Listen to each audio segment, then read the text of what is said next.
Everybody needs to go check this movie out right now.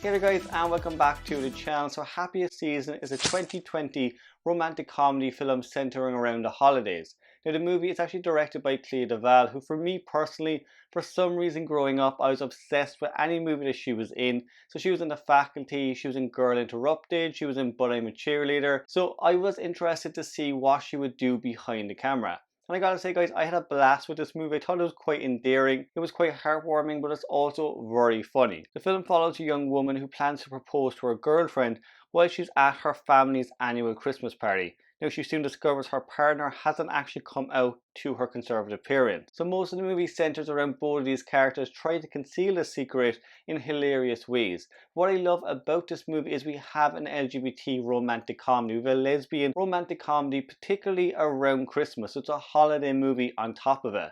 We don't really have a lot of LGBT movies. Really, over the last few years, we might have got a couple of serious ones, but nothing on this level, nothing that really would have been promoted on this scale. We've been a long time waiting for a story like this to come out. Now it is a coming out story, but if you want to break the mold and actually get more romantic comedies like this into Hollywood, this is kind of where you're going to start. As for the cast, Kristen Stewart and Mackenzie Davis both do a great job in the lead roles. They're quite endearing, they're quite funny, and they bounce off each other really well. I was invested in their characters and kind of seeing where their separate storylines go. As for the rest of the cast, the supporting cast, Daniel Levy and Mary Holland in particular were my standouts. Daniel Levy, anytime he was on screen, I thought he was absolutely hilarious. So he is in Schitt's Creek and he does a great job there. He does the exact same thing here. He is kind of there for the comedy elements. So when the movie gets a little bit too bogged down in the serious tones, he kind of comes in and just livens things up. He does it perfectly. He plays a character who pretty much tracks his friends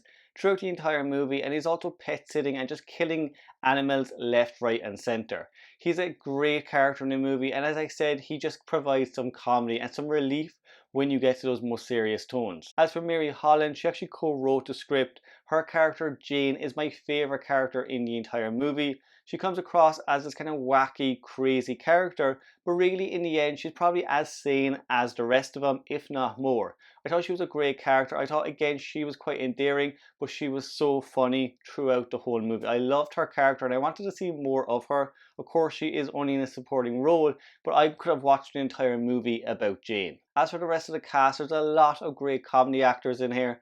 Aubrey Plaza and Alison Brie in particular stand out in any scene that they're in. Any scene that they were on, they completely took that scene over. Aubrey Plaza I thought was fascinating on screen. Again, I wanted to see a lot more of her character. I thought she was quite interesting. Probably one of the most interesting characters in the movie. Alison Brie, she kind of plays this bitter sister who really has this huge rivalry with her sister because of their parents' love.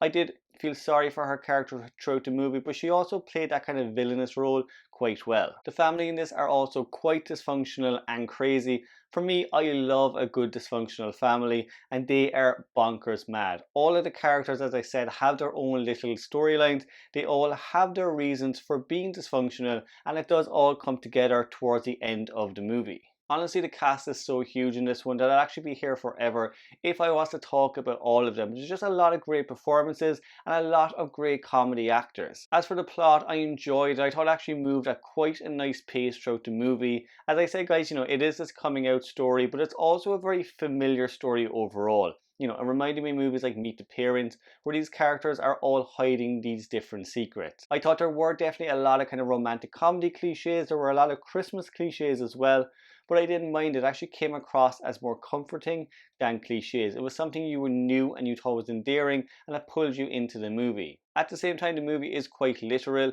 particularly with Kristen Stewart's character. At one point in the movie, she kind of gets stuck in this closet. She has to hide in a closet.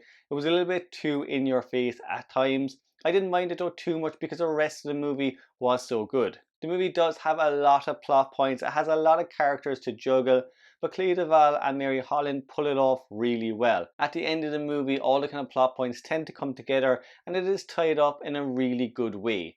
Honestly guys, if you haven't already, I highly recommend checking this one out. It's currently on Hulu and it's actually, I think, out today on Prime Video. So November 26th is its release. on Prime Video. If you haven't, guys, pop on there, check it out, and let me know what you thought of it. Now guys, of course, if you liked the video, make sure you give it a big thumbs up. You can also subscribe to the channel. If you want to get lost in a black hole of YouTube content, make sure, guys, you click the video down below, and I will see you in the next one.